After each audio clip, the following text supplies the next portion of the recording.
Hello and welcome to DET Stories channel, a channel where mystery lives. Sit back, relax, and enjoy. The King of Clubs. Truth, I observed, laying aside the daily newsmonger, is stranger than fiction. The remark was not perhaps an original one. It appeared to incense my friend. Tilting his egg-shaped head on one side, the little man carefully flicked an imaginary fleck of dust from his carefully creased trousers and observed, How profound! What a thinker is my friend Hastings. without displaying any annoyance at this quite uncalled-for jibe, I tapped the sheet I had laid aside. "You've read this morning's paper?" I have, and after reading it, I folded it anew symmetrically. I did not cast it on the floor as you have done, with your so lamentable absence of order and method. That is the worst of Poirot. Order and method are his gods. He goes so far as to attribute all his success to them. Then you saw the account of the murder of Henry Reedburn, the impresario? It was that which prompted my remark. Not only is truth stranger than fiction, it is more dramatic. Think of that solid middle-class English family, the Oglanders, father and mother, son and daughter, typical of thousands of families all over this country. The men of the family go to the city every day. The women look after the house. Their lives are perfectly peaceful and utterly monotonous. Last night they were sitting in their neat suburban drawing room at Daisy Mead Streatham, playing bridge. Suddenly, without any warning, the French window bursts open and a woman staggers into the room. Her gray satin frock is marked with a crimson stain. She utters one word, "Murder!" before she sinks to the ground insensible. It is possible that they recognize her from her pictures as Valerie St. Clair, the famous dancer who has lately taken London by storm. Is this your eloquence, or that of the Daily Newsmonger? Inquired Poirot. The Daily Newsmonger was in a hurry to go to press and contented itself with bare facts. But the dramatic possibilities of the story struck me at once. Poirot nodded thoughtfully. Wherever there is human nature, there is drama. But it is not always just where you think it is. Remember that. Still, I too am interested in the case, since it is likely that I shall be connected with it. Indeed. Yes, a gentleman rang me up this morning and made an appointment with me on behalf of Prince Paul of Morania. But what has that to do with it? You do not read your pretty little English scandal papers, the ones with the funny stories, and a little mouse has heard, or a little bird would like to know. See here. I followed his short, stubby finger along the paragraph. Whether the foreign prince and the famous dancer are really affinities, and if the lady likes her new diamond ring, And now to resume your so dramatic narrative. said Poirot. Mademoiselle St. Clair had just fainted on the drawing-room carpet at Daisy Mead, you remember? I shrugged. As a result of Mademoiselle's first murmured words when she came round, the two male Oglanders stepped out, one to fetch a doctor to attend to the lady, who was evidently suffering terribly from shock, and the other to the police station, whence after telling his story, he accompanied the police to Mont Désir, Mr. Reedburn's magnificent villa, which is situated at no great distance from Daisy Mead. There they found the great man, who by the way suffers from a somewhat unsavory reputation, lying in the library with the back of his head cracked open like an eggshell. I have cramped your style. Said Poirot kindly. Forgive me, I pray.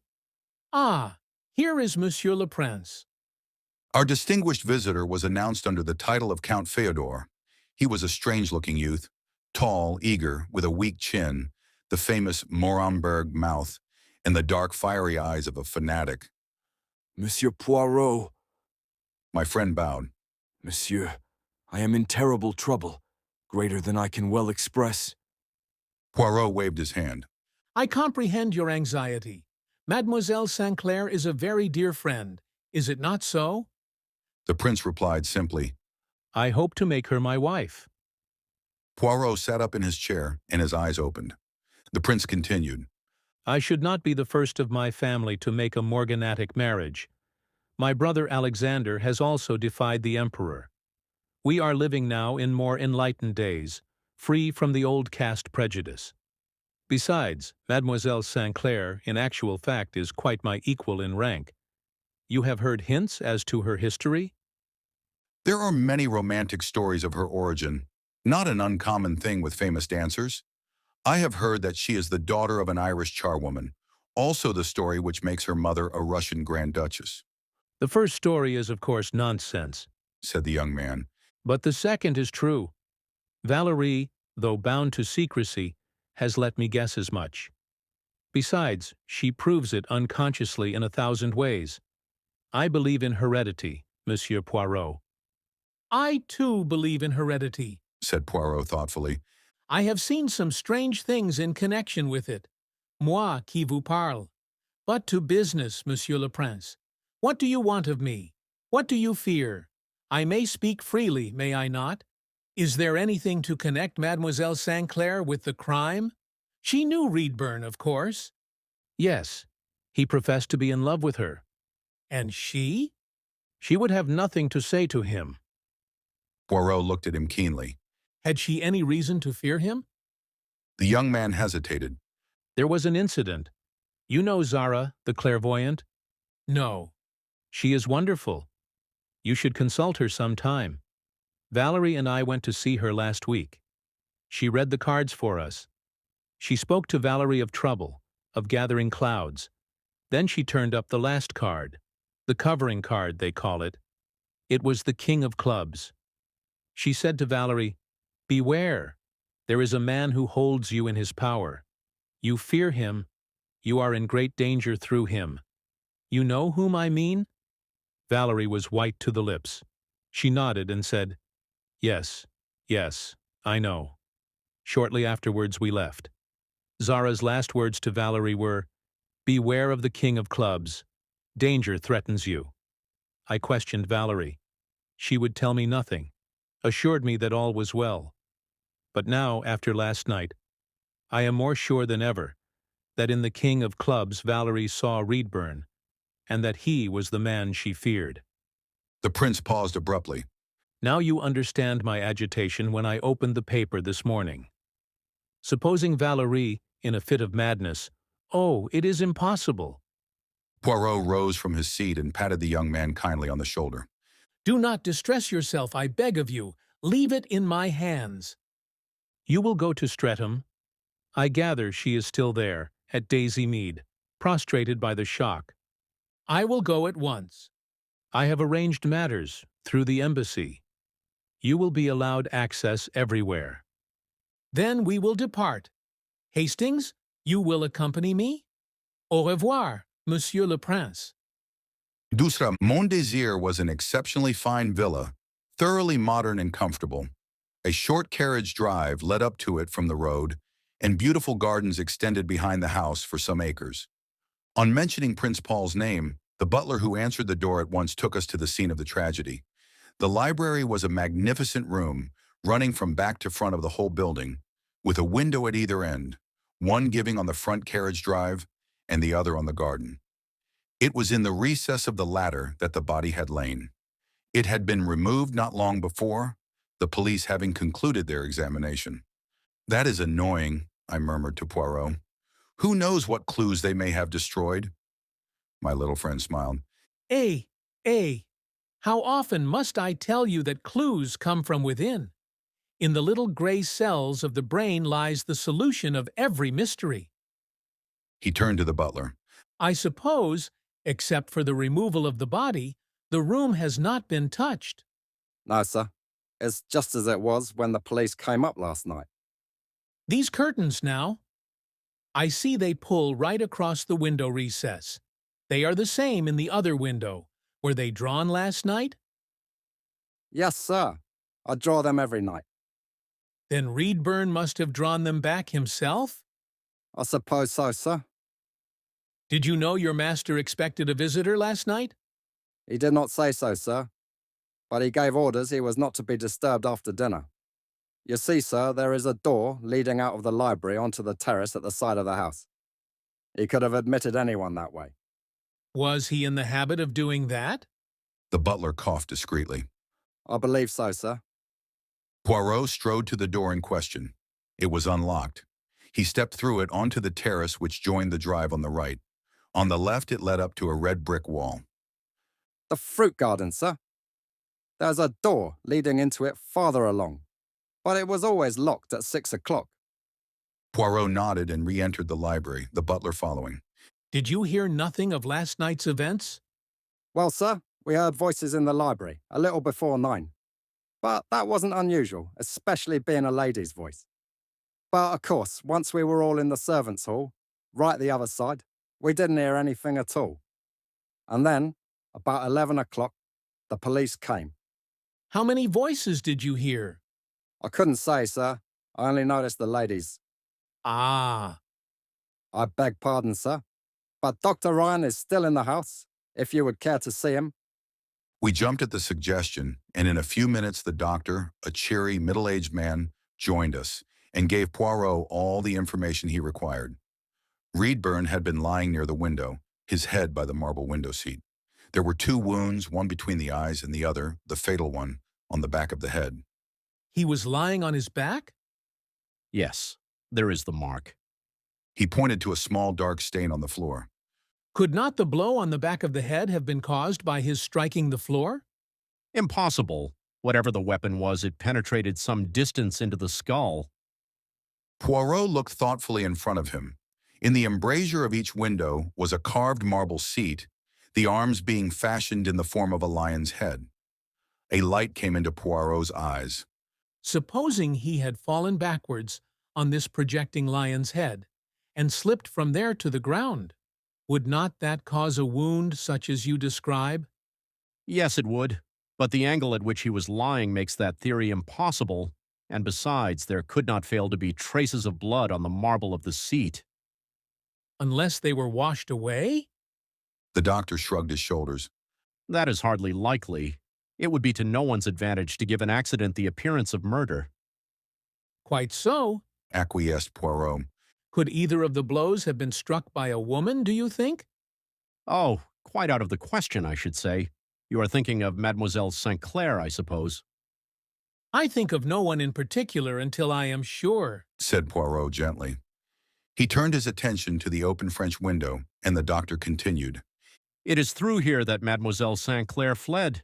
You can just catch a glimpse of Daisy Mead between the trees. Of course, there are many houses nearer to the front of the house on the road, but as it happens, Daisy Mead, though some distance away, is the only house visible this side. Thank you for your amiability, Doctor, Said Poirot. Come, Hastings. We will follow the footsteps of Mademoiselle. Third, Poirot led the way down through the garden, out through an iron gate, across a short stretch of green, and in through the garden gate of Daisy Mead, which was an unpretentious little house in about half an acre of ground. There was a small flight of steps leading up to a French window. Poirot nodded in their direction. That is the way Mademoiselle St. Clair went. For us, who have not her urgency to plead, it will be better to go round to the front door. A maid admitted us and took us into the drawing room, then went in search of Mrs. Oglander. The room had evidently not been touched since the night before. The ashes were still in the grate, and the bridge table was still in the center of the room, with a dummy exposed in the hands thrown down. The place was somewhat overloaded with gimcrack ornaments, and a good many family portraits of surpassing ugliness adorned the walls. Poirot gazed at them more leniently than I did, and straightened 1 or 2 that were hanging a shade askew. La Famille, it is a strong tie, is it not? Sentiment, it takes the place of beauty. I agreed, my eyes being fixed on a family group comprising a gentleman with whiskers, a lady with a high front of hair, a solid, thick-set boy, and 2 little girls tied up with a good many unnecessary bows of ribbon. I took this to be the Oglander family in earlier days and studied it with interest. The door opened and a young woman came in. Her dark hair was neatly arranged, and she wore a drab-colored sports coat and a tweed skirt. She looked at us inquiringly. Poirot stepped forward. Miss Oglander? I regret to derange you, especially after all you have been through. The whole affair must have been most disturbing. It has been rather upsetting, Admitted the young lady cautiously. I began to think that the elements of drama were wasted on Miss Oglander. that her lack of imagination rose superior to any tragedy. I was confirmed in this belief as she continued. I must apologize for the state this room is in. Servants get so foolishly excited. It was here that you were sitting last night, n'est-ce pas? Yes, we were playing bridge after supper when, Excuse me, how long had you been playing? well, Miss Oglander considered. I really can't say. I suppose it must have been about 10 o'clock. We had had several rubbers, I know. And you yourself were sitting where? Facing the window. I was playing with my mother and had gone one no trump. Suddenly, without any warning, the window burst open and Miss St. Clair staggered into the room. You recognized her? I had a vague idea her face was familiar. She is still here, is she not? Yes, but she refuses to see anyone. She is still quite prostrated. I think she will see me. Will you tell her that I am here at the express request of Prince Paul of Morania? I fancied that the mention of a royal prince rather shook Miss Oglander's imperturbable calm, but she left the room on her errand without any further remark, and returned almost immediately to say that Mademoiselle St. Clair would see us in her room. We followed her upstairs and into a fair-sized light bedroom. On a couch by the window, a woman was lying who turned her head as we entered. The contrast between the two women struck me at once, the more so as in actual features and coloring they were not unalike. But oh, the difference. Not a look, not a gesture of Valerie St. Clair's, but expressed drama. She seemed to exhale an atmosphere of romance. A scarlet flannel dressing gown covered her feet, a homely garment in all conscience, but the charm of her personality invested it with an exotic flavor, and it seemed an Eastern robe of glowing color. Her large dark eyes fastened themselves on Poirot. You come from Paul? Her voice matched her appearance. It was full and languid. Yes, mademoiselle. I am here to serve him, and you. What do you want to know? Everything that happened last night. But everything. She smiled rather wearily. Do you think I should lie? I am not stupid. I see well enough that there can be no concealment. He held a secret of mine, that man who is dead. He threatened me with it. For Paul's sake, I endeavored to make terms with him. I could not risk losing Paul. Now that he is dead, I am safe. But for all that, I did not kill him. Poirot shook his head with a smile. It is not necessary to tell me that, mademoiselle. Now recount to me what happened last night. I offered him money. He appeared to be willing to treat with me. He appointed last night at 9 o'clock. I was to go to Mont Désir. I knew the place. I had been there before. I was to go round to the side door into the library so that the servants should not see me. Excuse me, mademoiselle, but were you not afraid to trust yourself alone there at night? Was it my fancy, or was there a momentary pause before she answered?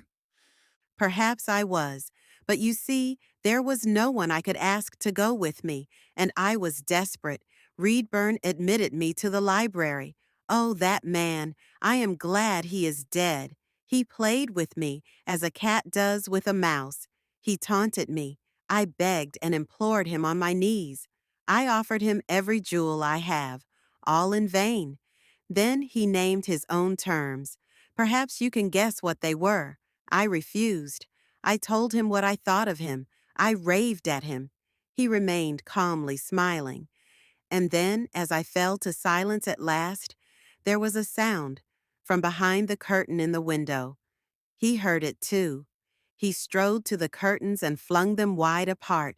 There was a man there, hiding, a dreadful-looking man, a sort of tramp. He struck at Mr. Reedburn, then he struck again, and he went down. The tramp clutched at me with his blood-stained hand.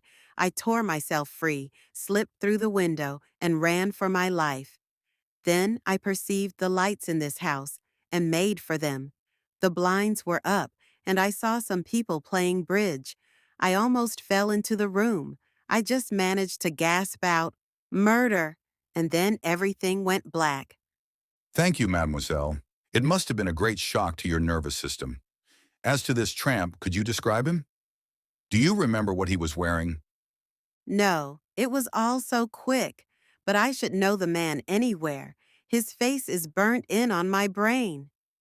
Just one more question, mademoiselle. The curtains of the other window, the one giving on the drive, were they drawn? For the first time, a puzzled expression crept over the dancer's face. She seemed to be trying to remember. Eh bien, mademoiselle. I am almost sure. Yes, quite sure. They were not drawn. That is curious, since the other ones were. No matter, it is, I dare say, of no great importance. You are remaining here long, mademoiselle? The doctor thinks I shall be fit to return to town tomorrow. She looked round the room. Miss Oglander had gone out. These people, they are very kind, but they are not of my world. I shock them. And to me, well, I am not fond of the bourgeoisie. A faint note of bitterness underlay her words. Poirot nodded. I understand. I hope I have not fatigued you unduly with my questions. Not at all, monsieur. I am only too anxious Paul should know all as soon as possible. Then I will wish you good day, mademoiselle. As Poirot was leaving the room, he paused and pounced on a pair of patent leather slippers. Yours, mademoiselle? Yes, monsieur. They have just been cleaned and brought up. Ah, said Poirot as we descended the stairs. It seems that the domestics are not too excited to clean shoes, though they forget a great. Well, mon ami, at first there appeared to be 1 or 2 points of interest, but I very much fear, that we must regard the case as finished. It all seems straightforward enough. And the murderer, Hercule Poirot does not hunt down tramps. replied my friend grandiloquently. Fourth, Miss Oglander met us in the hall. If you will wait in the drawing room a minute, Mamma would like to speak to you. The room was still untouched, and Poirot idly gathered up the cards, shuffling them with his tiny, fastidiously groomed hands. Do you know what I think, my friend? No, I said eagerly. I think that Miss Oglander made a mistake in going 1 no trump. She should have gone 3 spades. Poirot, you are the limit. Mon Dieu, I cannot always be talking blood and thunder. Suddenly he stiffened. Hastings? Hastings? See? The king of clubs is missing from the pack. Zara, I cried. Eh? He did not seem to understand my allusion. Mechanically, he stacked the cards and put them away in their cases. His face was very grave. Hastings, he said at last. I, Hercule Poirot, have come near to making a big mistake. A very big mistake. I gazed at him, impressed but utterly uncomprehending. We must begin again, Hastings. Yes, we must begin again. But this time we shall not err. He was interrupted by the entrance of a handsome, middle-aged lady. She carried some household books in her hand. Poirot bowed to her. Do I understand, sir, that you are a friend of, Miss St. Clair's? I come from a friend of hers, madam. Oh, I see. I thought perhaps... Poirot suddenly waved brusquely at the window. Your blinds were not pulled down last night? No, I suppose that is why Miss St. Clair saw the light so plainly.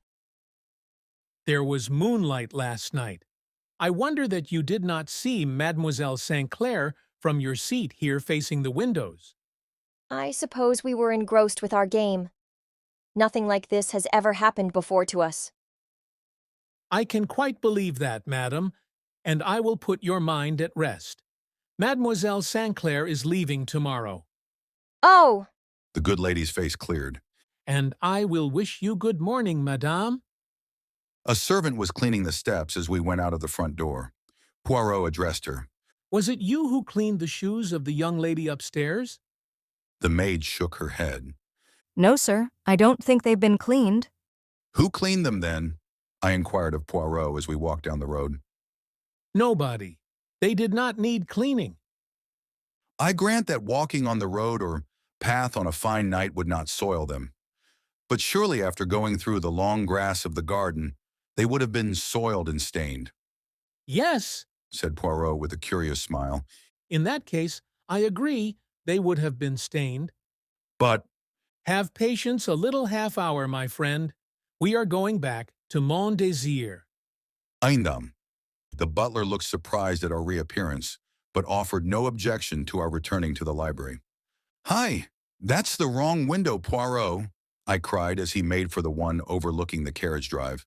I think not, my friend. See here. He pointed to the marble lion's head.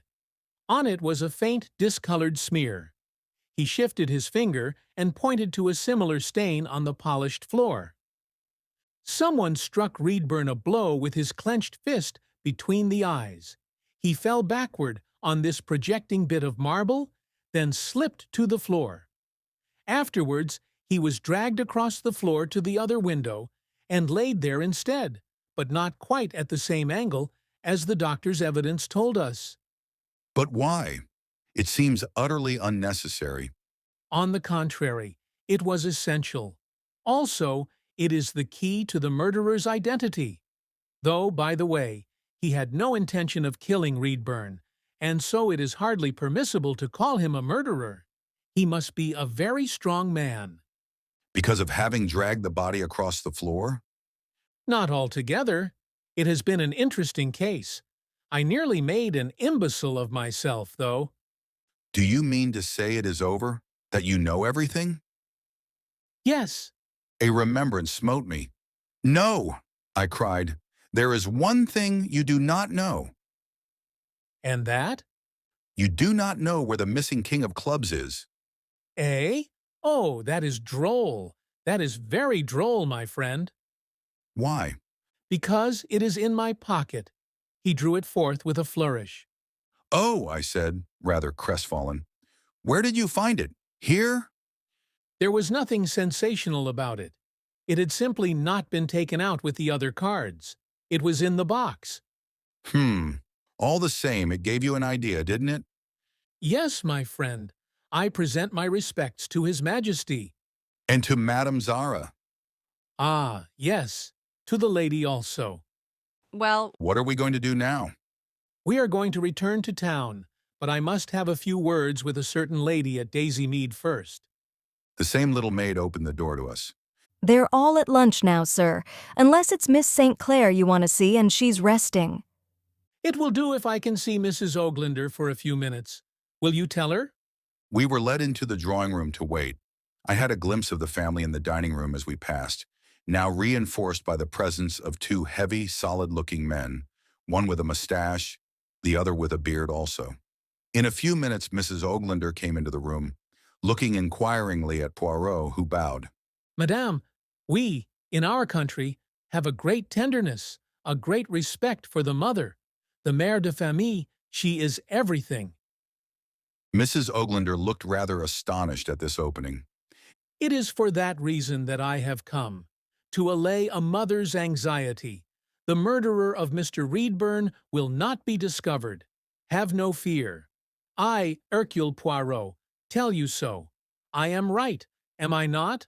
Or is it a wife that I must reassure? There was a moment's pause.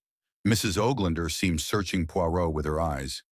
At last she said quietly, I don't know how you know, but yes, you are right. Poirot nodded gravely. That is all, madame. But do not be uneasy. Your English policemen have not the eyes of Hercule Poirot. He tapped the family portrait on the wall with his fingernail. You had another daughter once. She is dead, madam. Again there was a pause as she searched him with her eyes. Then she answered. Yes, she is dead. Ah, Said Poirot briskly. well, we must return to town. You permit that I return the king of clubs to the pack? It was your only slip. You understand, to have played bridge for an hour or so, with only 51 cards. Well, no one who knows anything of the game would credit it for a minute. Bonjour. And now, my friend, said Poirot as we stepped toward the station, you see it all. I see nothing. Who killed Reedburn? John Oglander, Jr. I was not quite sure if it was the father or the son, but I fixed on the son as being the stronger and younger of the two. It had to be one of them because of the window.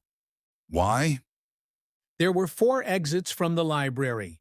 2 doors, 2 windows, but evidently only one would do. 3 exits gave on the front, directly or indirectly. The tragedy had to occur in the back window in order to make it appear that Valerie St. Clair came to Daisy Mead by chance. Really, of course, she fainted, and John Oglander carried her across over his shoulders. That is why I said he must be a strong man. Did they go there together then? Yes. You remember Valerie's hesitation when I asked her if she was not afraid to go alone? John Oglander went with her, which didn't improve Reedburn's temper, I fancy. They quarreled, and it was probably some insult leveled at Valerie that made Oglander hit him.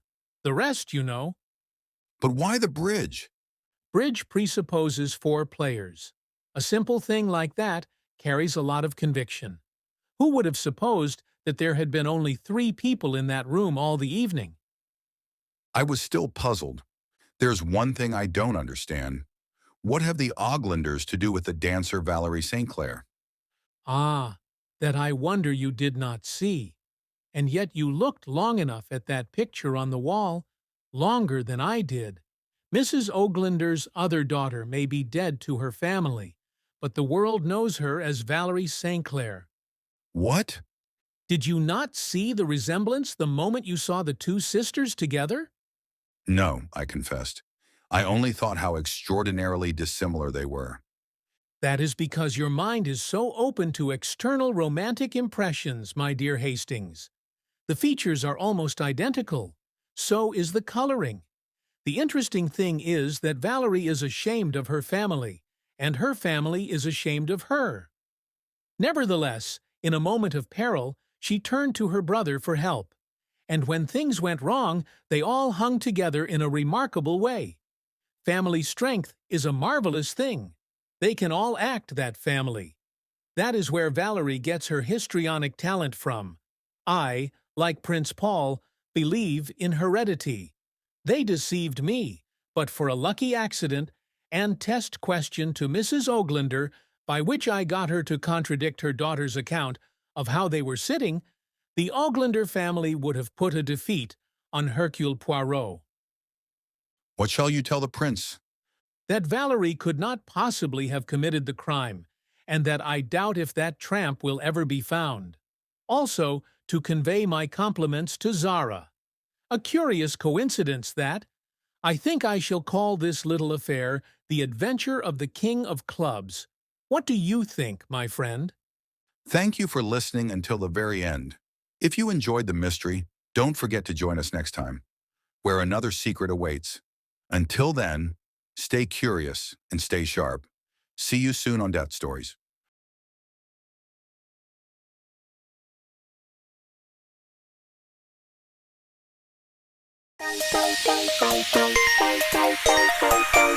Bye.